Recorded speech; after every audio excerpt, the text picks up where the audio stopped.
तो उसके बाद हम बात करने वाले हैं रिगार्डिंग द लायबिलिटीज। तो लायबिलिटीज क्या है, ये सोर्सेज ऑफ फंड्स हैं एंड इनको हम दो कैटेगरी में बांट सकते हैं।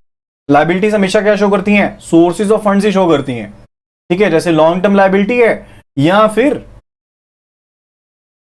करंट लायबिलिटी है, ठीक है। लॉन्ग टर्म लायबिलिटी के दो कंपोनेंट है, एक तो होते हैं कि आपके जो अपने फंड हैं, जो आपकी नेटवर्थ है, यानी कि जो कैपिटल हो गए, आपके जो रिजर्व्स हो गए, ठीक है, वो आपके शामिल हो जाएंगे। दूसरी क्या चीज है यहां पर, जो नेटवर्थ है, यानी कि जो अपने फंड्स हो गए, जिसमें कि जो पेड अप कैपिटल हो गए, रिजर्व्स हो जाएगी, सभी इसमें शामिल रहेंगे। प्रोवाइडेड कि आपने जो प्रोविजन है, प्रोवाइडेड कि आपने जो यहां पर डाउटफुल या फिर जो बैड डेप्ट है ना आपके एडवांसेस में, उनको आपने निकाल दिया। एंड फर्दर जो भी आपके फिक्टिशियस आपके जो एसेट्स थे एंड जो इंटेंजिबल एसेट्स है, आपने उनको यहां से निकाल दिया। उसके बाद आप इनको यहां पर इंक्लूड करते हैं। इसी तरह से अगर लॉन्ग टर्म डेप्ट की बात करते हैं, दो चीजें इसमें शामिल थी। एक थी आपके पास नेटवर्थ, ठीक है, यानी कि जो अपने फंड से, जिसमें पेड अप शेयर कैपिटल आ गई, जो रिजर्व से वो आ गए। दूसरा जो यहां पर कंपोनेंट था, डेट वाज लॉन्ग टर्म डेप्ट, यानी कि जो डेप्ट पे करना है एक साल के बाद, यानी कि जिस डेप्ट को आपने बैलेंस शीट बनाई है उसके एक साल के बाद जो पेएबल है वो आपकी क्या है, लॉन्ग टर्म डेप्ट है, लॉन्ग टर्म आपकी लायबिलिटी में शामिल होंगे। जैसे कि डिबेंचर है या फिर पब्लिक डिपॉजिट है, उनको छोड़ के जिनकी रीपेमेंट अगले 12 महीनों में नहीं है। इसी तरह से कोई रिडीमेबल प्रेफरेंस शेयर्स हैं, जिनकी जो मैच्योरिटी है वो 10 सालों के बीच बीच में है, लेकिन अगले 12 महीनों में नहीं है। इसी तरह से कोई भी टर्म बोरिंग की है, चाहे वो सिक्योर्ड है चाहे अनसिक्योर्ड है, चाहे बैंक से ली है चाहे फाइनेंशियल इंस्टीट्यूशन से ली है, उन सभी इंस्टॉलमेंट्स को छोड़ के जो अगले 12 महीनों में ड्यू है, सभी किसमें शामिल रहेंगी, लॉन्ग टर्म डेप्ट में शामिल रहेगी। फर्दर इसी तरह से जो भी डेफर्ड पेमेंट लायबिलिटीज हैं, डेफर्ड पेमेंट लायबिलिटीज मतलब कि आपने इंस्टॉलमेंट्स में पेमेंट करनी है, ठीक है, मे भी हो सकता है आपने बैंक गारंटी ली हो, लाइकवाइज हो सकता है कि आपने कोई चीज बाहर से इंपोर्ट की हो, कोई कैपिटल गुड्स हो जिनको आपने बाहर से इंपोर्ट किया हो, ठीक है। तो उसके लिए अब आपने क्या किया है, एक जो इसका सेलर है यानी कि जो एक्सपोर्टर है, उसके साथ एक एग्रीमेंट कर लिया कि आप उसको लमसम पेमेंट ना करते हुए डेफर्ड पेमेंट करेंगे, यानी कि बार बार कुछ एक पीरियोडिक टाइम के ऊपर आप इसको पेमेंट करेंगे। तो वो भी इसमें शामिल रहेगी, आपकी लॉन्ग टर्म डेप्ट में ही शामिल रहेगी, उन इंस्टॉलमेंट्स को छोड़कर जो अगले 12 महीनों में ड्यू हो रही है। इसी तरह से अगर कोई प्राइवेट बोरिंग की है, आपने फ्रेंड से या रिलेटिव से पैसे लिए हैं जिनको आपने एक साल के बाद पे करना है, ओके। इसके अलावा कोई भी लायबिलिटी जो एक साल के बाद पे करने वाली है, वो सभी क्या रहेंगी, आपकी लॉन्ग टर्म डेप्ट में ही शामिल रहेंगी। उसके बाद बात आती है रिगार्डिंग द करेंट लायबिलिटीज। जो लायबिलिटीज आपने पे करनी है विद इन 1 ईयर, जैसे सन्ड्री क्रेडिटर हो गए, बिल्स पेएबल हो गए, शॉर्ट टर्म बोरिंग हो गई, आउटस्टैंडिंग बिल हो गए, ठीक है, चाहे वो सिक्योर्ड है चाहे अनसिक्योर्ड है, वो भी किसमें शामिल होंगे, करंट लायबिलिटी में शामिल होंगे। फर्दर इसी तरह से जो कोई इंटरेस्ट चार्ज किया गया है या कोई और अदर चार्जेस पड़े हैं एंड फर्दर वो ड्यू है, ठीक है, यहां कोई इंटरेस्ट ऐसा जो आपका अक्रूड है, जो अगले 12 महीनों में पे करना है, जो ऐसे चार्जेस हैं जो अक्रूड हैं, यानी कि जो आउटस्टैंडिंग है, अभी ड्यू भी नहीं हुए लेकिन वो अपने पे करने हैं, ठीक है, वो सभी क्या है, वो आपकी करंट लायबिलिटीज है। इसी तरह से अगर आपके पास कोई एडवांस पेमेंट मिली है, एडवांस पेमेंट मिली है अगर कोई, इसे माइंड में रखिए क्योंकि ये क्वेश्चन में जब आती है तो हम कंफ्यूज हो जाते हैं इस चीज के रिगार्डिंग। तो अगर कोई एडवांस पेमेंट मिली है कस्टमर से, वो भी क्या है, हमारी करंट लायबिलिटी है।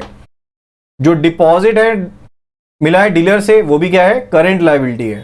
फर्दर जो पब्लिक डिपॉजिट है, डिबेंचर्स हैं जिनको पे किया जाना है अगले 12 महीनों में, कोई भी इंस्टॉलमेंट्स एंड टर्म लोन्स के ऊपर जो अगले 12 महीनों में ड्यू हैं, या डेफर्ड पेमेंट लायबिलिटीज हैं, या फिर रिडीमेबल प्रेफरेंस शेयर्स हैं जो अगले 12 महीनों में ड्यू हैं, वो सभी क्या है, आपके करंट लायबिलिटीज हैं। जो कोई भी आपकी स्ट्रेचुररी लायबिलिटीज है, लाइकवाइज पीएफ के ड्यूज हैं, सेल टैक्स है, एक्साइज ड्यूटी है, कोई टैक्स पे करने वाले हैं, वो सभी क्या है, आपकी करंट लायबिलिटीज है। इसी तरह से जो प्रोविजन निकाली है आपने पेमेंट के लिए, डिविडेंड के लिए, बोनस के लिए, लायबिलिटीज के लिए, ग्रेचुटी के लिए, वो सभी भी क्या आपकी करंट लायबिलिटी में काउंट होती हैं।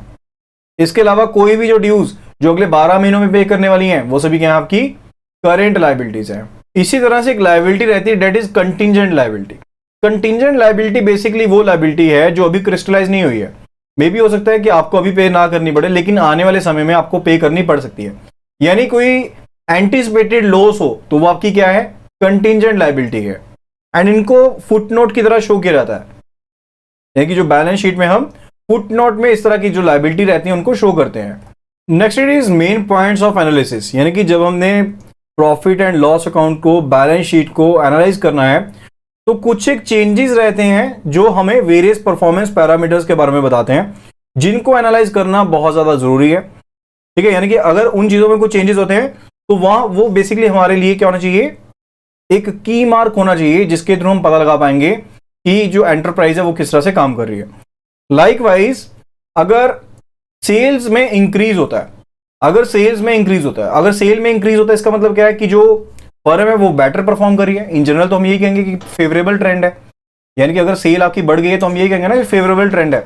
लेकिन यहां पर भी जो ब्रांच है यानी कि जो बैंक है उसे इस चीज को असर्टन करना है कि जो इंक्रीज है वो क्वांटिटेटिव हो।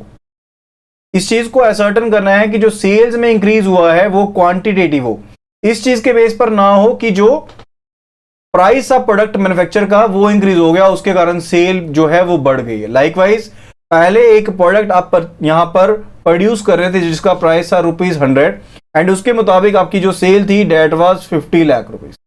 इस 100 रुपीज के प्रोडक्ट के लिए जो सेल थी वो थी 50 लाख रुपए। ठीक है, अब उसी प्रोडक्ट का प्राइस आपने कर दिया है 149 एंड आपकी जो सेल है वो हो गई है 52 लाख रुपीज। तो अल्टीमेटली अगर क्वांटिटेटिव वाइज देखें तो सेल क्या हुई है, डाउन हुई है। क्वांटिटी वाइज तो डाउन हुई है ना, चाहे यहां पर वैल्यू वाइज जो सेल थी वो आपकी बढ़ गई, वैल्यू वाइज सेल बढ़ गई, मे बी इन्फ्लेशन के कारण से रेट बढ़ाया हो या जो इनपुट कॉस्ट है वो बढ़ गई उसके कारण रेट आपने इंक्रीज किया हो। लेकिन जो इंक्रीज इन सेल है वो फेवरेबल तो रहता है, लेकिन बैंक को इस चीज को यहां पर असर्टेन करना है कि जो यहां पर इंक्रीज हो वो क्वांटिटेटिव इंक्रीज हो एंड इन्फ्लेशन के अकाउंट पर ऐसा इंक्रीज ना हो। सिमिलरली जो ग्रॉस सेल है उसे यहां पर ध्यान से देखा जाना चाहिए, उसे ध्यान से एनालाइज किया जाना चाहिए ताकि हम जेन्युइन बिजनेस सेल्स को आइडेंटिफाई कर पाए। Okay, next is regarding decrease in sales. जो डिक्रीज इन सेल है डेट इज नॉट फेवरेबल, यानी कि अगर आपकी सेल जो है वो कम हो रही है तो वो फेवरेबल ट्रेंड नहीं है। लेकिन यहां पर जो एनालिस्ट है उसे इस चीज को अंडरस्टैंड करना चाहिए कि जो डिक्रीज इन सेल है वो किन कारणों के कारण हो रही है। मे भी हो सकता है कि जो फर्म है, जो मैन्युफैक्चरर है, उसकी जो मशीनरी है वो पुरानी हो एंड उसने अपग्रेडेशन के लिए लोन लेना हो। ठीक है, तो उसके कारण हो सकता है कि पुरानी मशीनरी के कारण वो प्रॉपर आउटपुट या कैपेसिटी को यूटिलाइज ना कर पा रहा हो।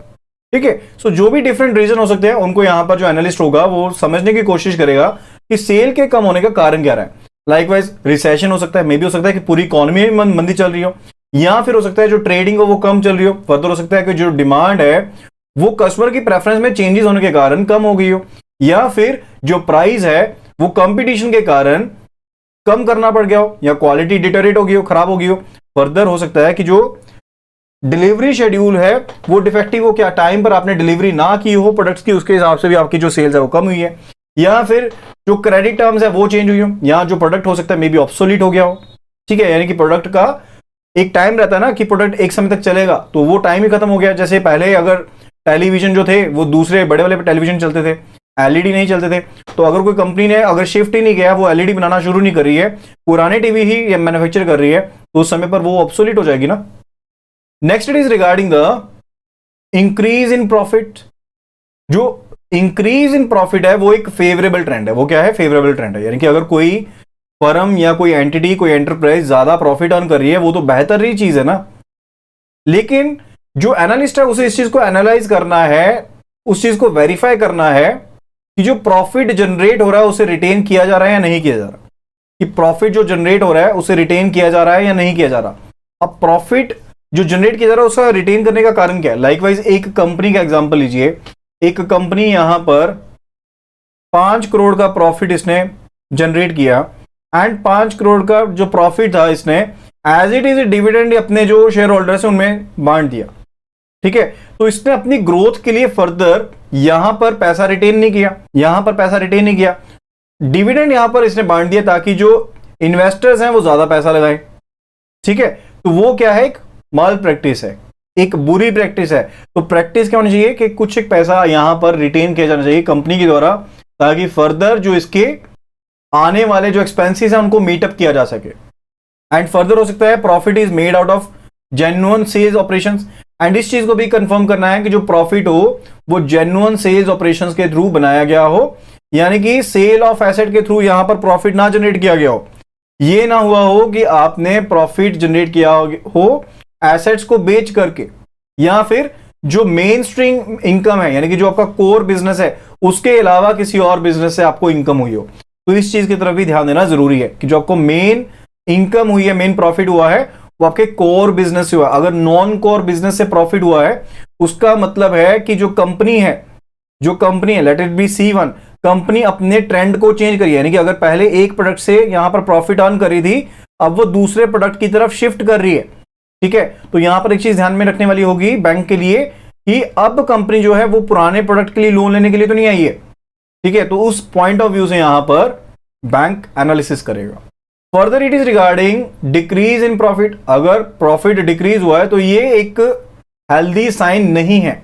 ठीक है, तो बैंक ब्रांचेस को इस चीज को इंश्योर करना होगा कि इसका रीजन क्या है। फर्दर इंक्रीज इन डेब्टर क्या रहते हैं, जैसे जिनको आपने उधार दिया है। ठीक है, कंपनी ने सामान तो दिया लेकिन उधार पर दिया। जरूरी थोड़ा ना कि सारी ट्रांजैक्शन जो है कैश पर हो, आपको क्रेडिट पर ट्रांजैक्शंस देनी पड़ रही है ना। लाइकवाइज आपने अगर एक पर्सन को सामान बेचा, C1 कंपनी ने सामान बेचा, तो हो भी सकता है कि पर्सन ए जो है या फिर जो इंडिविजुअल है या जो फर्म है ये आपको साथ के साथ पैसे दे दे, या हो सकता है ये आपने इसके ऊपर बिल ड्रॉ कर दिया कि आप पैसे ये पर्सन जो है 3 महीने बाद पे करेगा। अगर आपके डेब्टर लगातार इंक्रीज हो रहे हैं, इसके साथ आपकी सेल्स तो बढ़ गई, इसके साथ आपकी सेल्स तो इंक्रीज हो गई, लेकिन अब ये जो सेल है इसके साथ ये भी चीज देखनी पड़ेगी। जब सेल्स आपकी जो डेब्टर है इंक्रीज होते हैं ना, तो इसके साथ एक और चीज देखनी पड़ेगी कि आपकी जो बैड या फिर डाउटफुल डेब्ट है वो तो नहीं इंक्रीज हो रहे हैं। अगर वो भी साथ में इंक्रीज हो रहे हैं तो वो एक दिक्कत वाली बात रहेगी। फर्दर एज ऑफ डेब्टर को यहां पर देखना बहुत जरूरी है। एज ऑफ डेब्टर का मतलब है कि इस डेब्ट को चलते हुए कितना समय हो गया। अब एक डेब्ट को चलते हुए 3 महीने का समय दिया था, अब वो 3 महीने से ज्यादा चल रहा है। ठीक है, तो वो एज ऑफ डेब्ट कहलाती है जब हम ये चीज को देखते हैं कि इस डेब्ट को चलते हुए कितना समय हो गया। साथ में एज आई टोल्ड यू इस चीज को भी देखना है कि जो आपके खराब लोन है, खराब डेब्ट है, कहीं वो बढ़ तो नहीं रहे हैं। ये तो नहीं है कि जो पुराने डेब्ट हैं आप उनकी रिकवरी नहीं कर पा रहे, non recovery of the dues. ठीक है, एंड जो डेब्टर आपके 6 महीने से ज्यादा हैं, जिनको 6 महीने से ज्यादा चलते हो गए हुए हैं, या फिर जहां पर C1 ने अपनी सिस्टर कंसर्न को, इसके जो एसोसिएट्स हैं उनको डेब्ट दे रखे हैं। लाइकवाइज हो सकता है इसकी सिस्टर कंसर्न है C2, उसमें डेब्ट दे रखा है, तो उनको डेब्ट को अलग से यहां पर शो करना पड़ेगा, उनको डेब्ट को अलग से शो करना पड़ेगा। Next it is decrease in debtors. अगर आपके डेब्टर जो डिक्रीज होते हैं वो एक फेवरेबल साइन है, बट साथ में एक चीज को इंश्योर करना है कि जब आपके डेब्टर कम हो रहे हैं तो उसके साथ क्या आपकी बैंक बोरिंग भी कम हो रही है। अदरवाइज ये तो नहीं है कि डाइवर्जन ऑफ फंड्स किया जा रहा है, कि फंड्स को कहीं और पर इस्तेमाल किया जा रहा है। Next it is increase in creditors. अगर आपके क्रेडिटर जो हैं वो इंक्रीज हुए हैं तो बैंक ब्रांच को यहां पर बहुत सावधानी से वेरीफाई करना पड़ेगा। देखिए, इंक्रीज इन क्रेडिटर 2 कारण से हो सकता है। पहली चीज जो ध्यान में रखने वाली है, एक तो ये है कि आपकी जो मार्केट रेपुटेशन है वो काफी ज्यादा बेहतर है। ठीक है, उसकी वजह से जो पहले आपका जो वेंडर था, जो आपका सप्लायर था, लेट इट बी पर्सन ए, जो आपको पहले 1 महीने का यहां पर क्रेडिट दे रहा था, अब वो आपको 6 महीने का क्रेडिट देने को तैयार है ड्यू टू योर रेपुटेशन। ठीक है, due to your market reputation. एक रीजन तो ये हो सकता है। दूसरा रीजन ये हो सकता है कि आपने पहले वेंडर के पैसे वापस नहीं किए, एक और वेंडर, नया वेंडर पकड़ लिया, इसने माल नहीं दिया तो इससे माल ले लेते हैं, इससे सप्लाई ले लेते हैं, इसमें क्या है। ठीक है, तो उसके केस में क्या है, इसके केस में भी आपका क्रेडिट तो इंक्रीज हो गया। ठीक है, इसमें भी आपके क्रेडिटर इंक्रीज हो गए। तो यहां पर बैंक ब्रांच को केयरफुली इस चीज को आइडेंटिफाई करना पड़ेगा, वेरीफाई करना पड़ेगा कि इंक्रीज ऑफ क्रेडिटर जो है वो किस कारण से हुआ है। तो फर्दर एक चीज यहां पर जो वेरीफाई करने वाली डेट वुड बी रिगार्डिंग कि आपके अगर क्रेडिटर इंक्रीज हुए हैं उसके साथ आपका लेवल ऑफ जो स्टॉक है एंड जो प्रोडक्शन एक्टिविटीज हैं वो भी यहां पर बड़ी होनी चाहिए। यानी कि अगर आपने रॉ मटेरियल क्रेडिट पर लिया है, ठीक है, आपने क्रेडिट लिया है रॉ मटेरियल, तो उसके साथ आपका जो लेवल ऑफ स्टॉक है वो भी इंक्रीज होना चाहिए। साथ के साथ अगर आपकी जो आपने क्रेडिट पे कोई सामान लिया है तो आपकी प्रोडक्शन एक्टिविटीज भी इंक्रीज होनी चाहिए। Next it is increase in capital. तो जब इंक्रीज इन कैपिटल रहता है तो बैंक ब्रांच को इस चीज को निश्चित करना है कि increase in capital revaluation of assets के बिहाफ पर नहीं हुआ है। ये नहीं है कि आपने जो एसेट्स है उनकी रिवैल्यूएशन करवाई है उसके हिसाब से जो कैपिटल है वो आपकी इंक्रीज हुई है। फर्दर ये नहीं होना चाहिए कि आपने जो रिजर्व्स हैं उनको कैपिटलाइज कर लिया है, यानी कि रिजर्व्स को कैपिटल में कन्वर्ट कर लिया है, या फिर जो फंड्स बोरो किए गए हैं इंडिविजुअल पार्टनर के द्वारा उनका इस्तेमाल किया गया है कैपिटल को इंक्रीज करने में। ठीक है, तो इस चीज को इंश्योर करना यहां पर जरूरी है। रिवैल्यूएशन ऑफ एसेट क्या रहते हैं, लाइकवाइज आपका कोई एसेट था, लाइकवाइज कोई मशीन थी या कोई प्रॉपर्टी थी जिसकी वैल्यू लेट इट बी 2001 में थी 1 लाख रुपए। ठीक है, अब आपने उस प्रॉपर्टी की रिवैल्यूएशन करवाई है 2019 में या 2020 में 21 में, तब उसकी वैल्यूएशन क्या है, तब उसकी वैल्यूएशन जो नई वैल्यूएशन आई है वो आई है यहां पर 6 लाख रुपए। तो यहां पर जो वैल्यू इंक्रीज हुई है यहां पर एसेट की, तो वो कहां पर रखी जाएगी, that will be placed in revaluation reserve. वो कहां पर रखी जाएगी, रिवैल्यूएशन रिजर्व में रखी जाएगी। तो इस चीज को भी इंश्योर करना है कि जो आपकी कैपिटल इंक्रीज हुई है कहीं वो रिवैल्यूएशन ऑफ एसेट्स के कारण तो नहीं हुई, या फिर जो आपके रिजर्व्स ऑलरेडी पड़े थे उनको आपने कैपिटलाइज तो नहीं कर लिया, या जो पार्टनर्स के द्वारा फंड्स बोरो किए गए हैं इंडिविजुअली कहीं उनको तो नहीं कैपिटलाइज किया गया। तो ब्रांच को इस चीज को असर्टेन करना चाहिए कि जो इंक्रीज है कैपिटल में वो समय के साथ चलते चलते हुआ है, एंड साथ में यूटिलाइजेशन का क्या प्रोसेस रहा है इस तरह के फंड्स का, उसको भी यहां पर निश्चित करना पड़ेगा। Next is regarding the increase in fixed assets.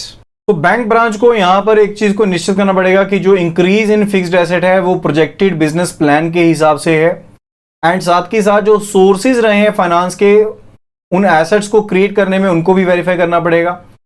Further कि कहीं ऐसा तो नहीं हुआ है कि जो बोरोअर है उसने किसी तरह की एक्सपेंशन की है या फिर बिजनेस को डाइवर्सिफाई करने की कोशिश की है बिना नोटिस दिए ब्रांच को, या फिर कोई नया फिक्स्ड एसेट जो है ऐड किया गया है without the contribution to the earnings of the enterprise, यानी कि जो एंटरप्राइज थी उसकी अर्निंग्स में कहीं खुद कंट्रीब्यूशन नहीं दी, उसके अलावा ही यहां पर जो फिक्स्ड एसेट्स है उसको ऐड कर लिया गया है। ठीक है, तो इस चीज के बारे में ध्यान से जो बैंक ब्रांच है उसे असर्टन करनी पड़ेगी इस फैक्ट को। Next it is regarding the depreciation.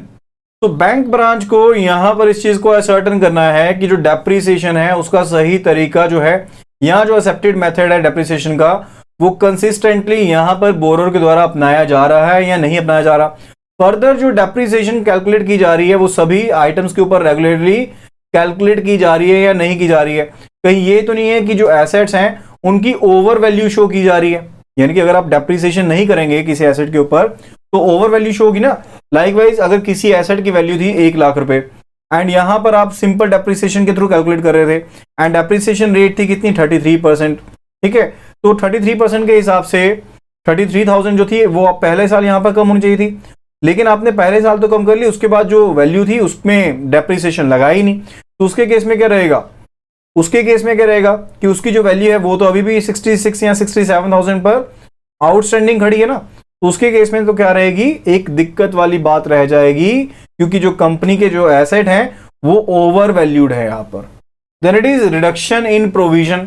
तो बैंक ब्रांच को इस चीज को इंश्योर करना है कि जो प्रोविजनिंग रिक्वायरमेंट्स हैं उनको यहां पर कंटिंजेंट लायबिलिटी के हिसाब से रखा गया है, ताकि अगर कोई कंटिंजेंट लायबिलिटी क्रिस्टलाइज होती है, कंटिंजेंट लायबिलिटी के क्रिस्टलाइजेशन का मतलब क्या है, आपको एंटिसिपेटेड था कि आपको कोई लॉस हो सकता है आने वाले समय में, उसके लिए आपने रिजर्व एक साइड पर रख दिया, यानी कि कंटिंजेंट लायबिलिटी के लिए आपने एक प्रोविजन जो थी वो आपने क्रिएट कर दी है।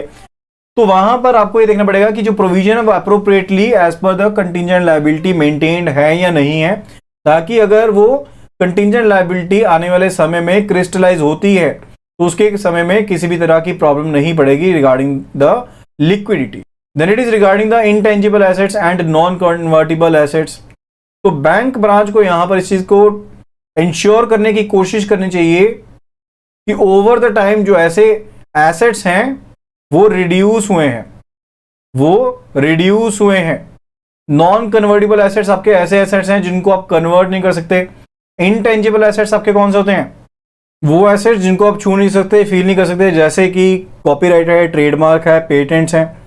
ठीक है, next it is reduction in term loans. अगर आपके टर्म लोन कम हो रहे हैं तो वो क्या है, एक फेवरेबल पोजीशन है बैंक के लिए। वो क्या है, फेवरेबल एक आपकी पोजीशन है बैंक के पॉइंट ऑफ व्यू से। लेकिन आपको एक चीज के लिए सावधान रहना है यहां पर बैंक ब्रांच को, कि सोर्सेज को यहां पर देखना है कि किन सोर्सेज के थ्रू जो इंस्टॉलमेंट्स उनको पे किया गया है, यानी कि जो भी सोर्सेज हैं those should relate to the reported balances in the balance sheet. तो बैंक ब्रांच को चाहिए कि वो बैंक जो बैलेंस शीट है कंपनी की, फर्दर जो ऑडिट रिपोर्ट है, उनको इकट्ठे एक साथ में बढ़े, ताकि जो ऑडिटर ने जिन पॉइंट्स को हाईलाइट किया है प्लस ऑडिटर के जो कमेंट्स हैं अकाउंट्स के ऊपर, उनके हिसाब से बैलेंस शीट को एनालाइज किया जा सके।